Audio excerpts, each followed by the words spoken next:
In this video, I am going to cover how I paint my Lumineth Realm-Lords. I've had a few requests across several social media sites, especially mine's, about how I've colored my Lumineth. So let's get started on how I do this. There's something I want to cover before I get started with this tutorial, and that is I am not a professional painter.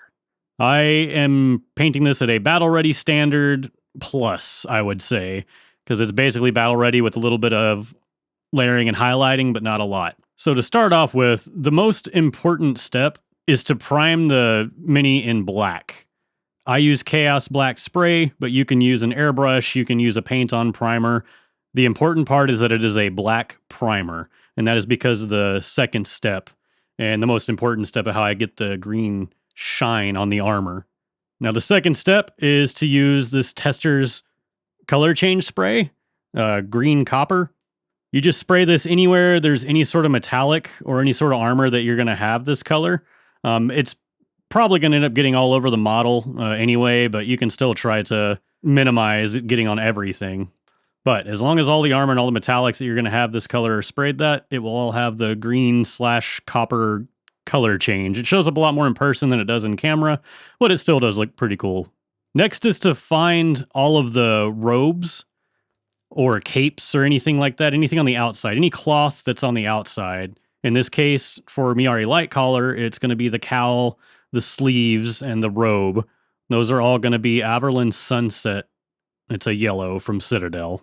After this, you're going to find any of the pants or strings or cloths or anything that's dangling about. So all of the tassels and stuff are going to be Celestra Gray from Citadel Paints. So in Myari Lightcaller's case, it's his baggy hammer pants and his tassels along with any sort of flowy cloth that's on there. Sometimes on other Lumineth models, it'll be on the weapons as well and banners. And then finally, for the little trees, the staff handle, hair, owl, and all of the leathers. This is going to be the gloves, the boots, and the backpack. Just do Wraithbone contrast. You just base it all on that because you're going to use contrast paints on the rest of this.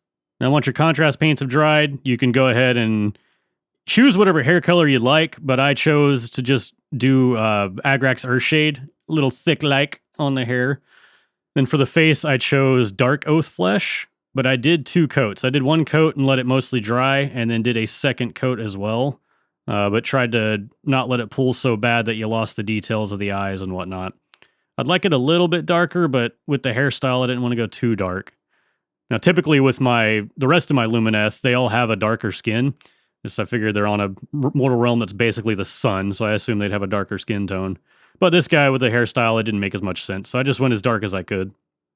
Now for the owl, I just covered it in Black Templar contrast, and it can be brought up later.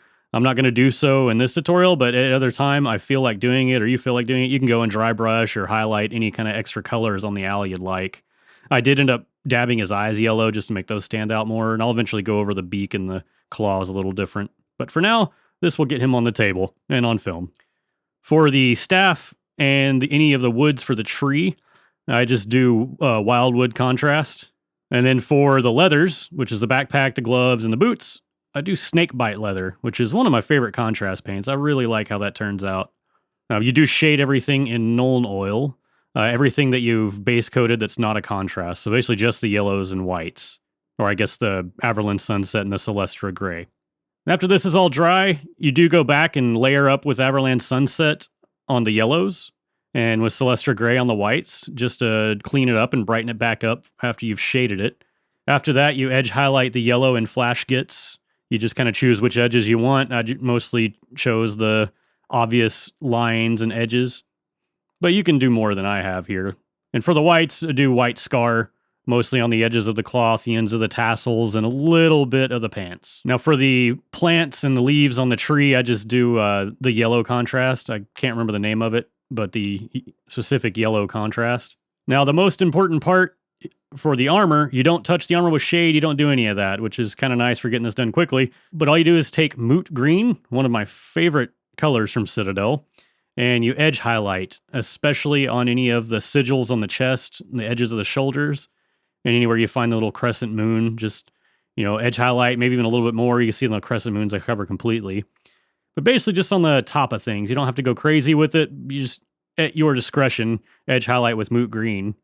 And that really makes the armor stand out the most. So as you can see, I don't have a professional quality model here, but it is at least striking to the eye. And for me, as long as it shows up on camera, where I'm going to have a lot of extra lighting that you wouldn't have on a normal game, it's going to show up just fine. And for a normal game, I'm only concerned with it having a good look from a few feet away. Basically far enough away for you to be standing and looking at the models on the table, not sitting there holding it up to your eyes and getting a very detailed look. Because if you do that, you'll get disappointed. But otherwise, the important thing is that it looks decent on the table, not embarrassed to see it, and you have a cohesive theme for the army. So this is the general way I paint my Lumineth Realm-Lords. You can do whatever you'd like with it, add, subtract. I'm sure what you will do would be much better than what I can, but again, I'm not a professional painter. I do strive to get better, but it is not my focus. So as long as I can get decent looking models on the table, that's what I'm happy with.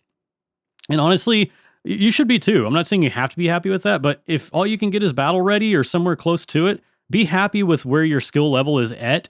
Just strive to make it better. But again, if you have paint on your model, your opponent's going to be ecstatic to see it. It's just no matter what level, rather, your skill of painting is at, if you apply that skill to the models, your opponent's going to be so happy to see that over a primed army or a non-primed and just gray plastic army. It just, the fact that you put that amount of effort in to get it painted is enough to make 99% of the players in the community happy. And the other 1% can screw off. So thank you for watching my video. If you enjoyed this content, I do post battle reports, I post rules content, I post some podcast and some banter. If you would like to see more of that, please consider clicking subscribe.